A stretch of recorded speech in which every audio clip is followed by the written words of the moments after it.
Central bank, stimulating hoarded money in homes is one of the most important challenges of the stage. Quote, an official at the Central Bank of Iraq said that stimulating the money hoarded in homes and transferring it to the banking sector is one of the most important challenges facing the current stage. Member of Parliament, voting on amending the budget will solve part of Baghdad and Erbil's differences. They are saying when they voted last Sunday they solved most of the differences between Baghdad and Erbil. Now they need to finish it up, but they want you to know they have made great progress.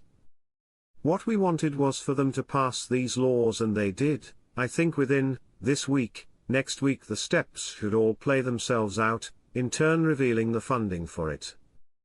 If that funding is at 1,310, please be patient. Sudani is protecting the new exchange rate and the lower notes. Be patient. Be smart. Everything they have told the citizens points in one direction.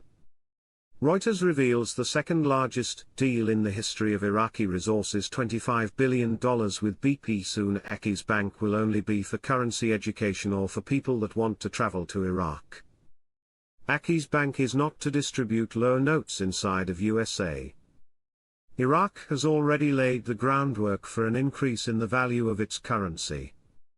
They have been working on economic stability for 20 years with two major setbacks, ISIS in 2014 and the pandemic in 2020.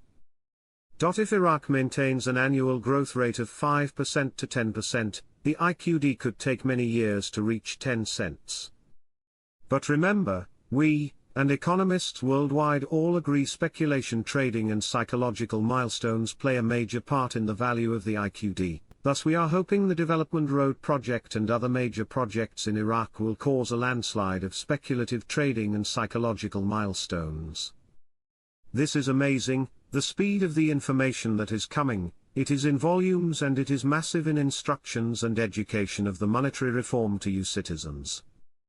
The laws are in place to expose the new exchange rate in the 2025 budget. Everybody knows the truth is about to be revealed. That's why Alak and Sudani are telling Iraqi citizens, we are going to cover all the details very soon about this monetary reform. We're going to tell you about your new exchange rate, about your new lower notes. We're going to tell you everything very shortly. This is so exciting to be a part of this history. It's epic. I heard something fun today. I have someone from the East Coast that I had the privilege of meeting when I was in Reno many years ago aggregating my dinar with the Wounded Warrior crew. I don't know all the details, but I know that a very sudden trip west has been initiated. He has been asked to be there. I do not know what for yet.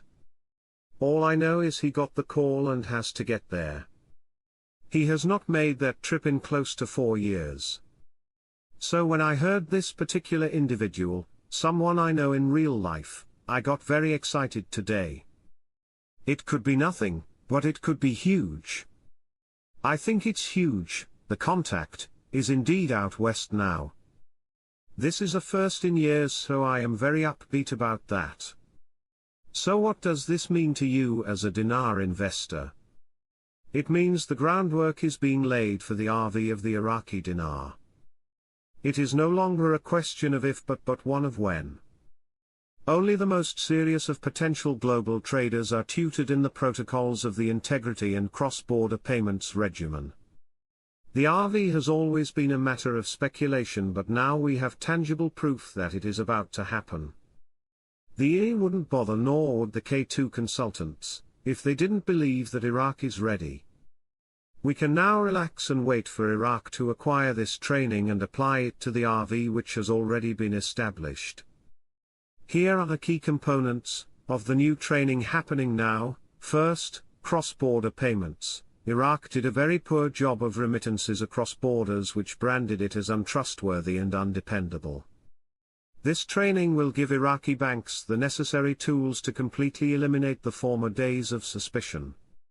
This will open up the wide world of trade, which will in turn continue to drive up demand for this valuable currency.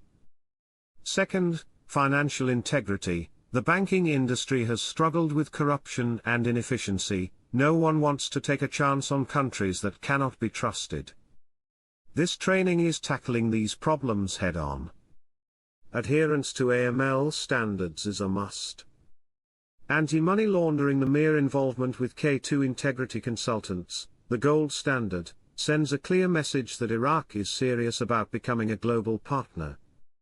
This is the final piece of the RV puzzle. Iraq's had restrictions on her currency and currency transfers. She hasn't been on the Forex in an international capacity. Why? Because it has to do with the IMF, obligations, compliance, and it has to do with currency transfers across the world for trade. The central bank is talking like she's going international. That sounds like having the ability to move her money, which is the dinar, across borders and to do trade. It looks like Iraq has the ability to fully access the IMF's compliance with Article 8 and Article 4 of IMF's requirements, which promote free convertibility of member currencies. It looks to me Iraq has gone as far as she possibly can in making an announcement. Political sources revealed, on Thursday, that the atmosphere has been calmed with the head of the Hikmah movement, Ammar al-Hakim, after an unannounced meeting with Prime Minister Mohammed Shia al-Sudani, during which it was agreed that he would return to attend the meetings of the State Administration Alliance, and that his movement would be granted several positions in the state through quick decisions issued during the past hours.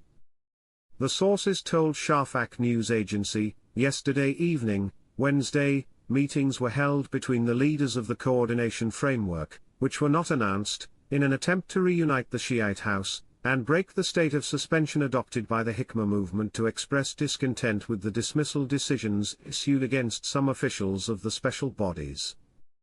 She added that the meetings were between Prime Minister Mohammed al-Sudani and the leader of the Hikmah movement, Ammar al-Hakim, where they discussed all the pivotal issues related to the political process in the country, including al-Hakim ending his suspension of attending the meetings of the coordination framework, and the state administration coalition, in which al-Sudani expressed his rejection of tampering with the entitlements of the Hikmah movement according to the political agreement. The sources explained that, following the meeting, the following were appointed: Saad al-Abdeli as an advisor to the Human Rights Commission, Rod al-Haidari as an advisor to the head of the Political Prisoners Foundation, in addition to confirming Sattar al-Jabri as the Undersecretary for Administrative Affairs in the Ministry of Commerce, and they are all affiliated with the Hikmah movement. She explained that according to the recent understandings, al-Hakim will attend the meeting of the next administration coalition to discuss important files, especially after the decisions issued by Trump to stop the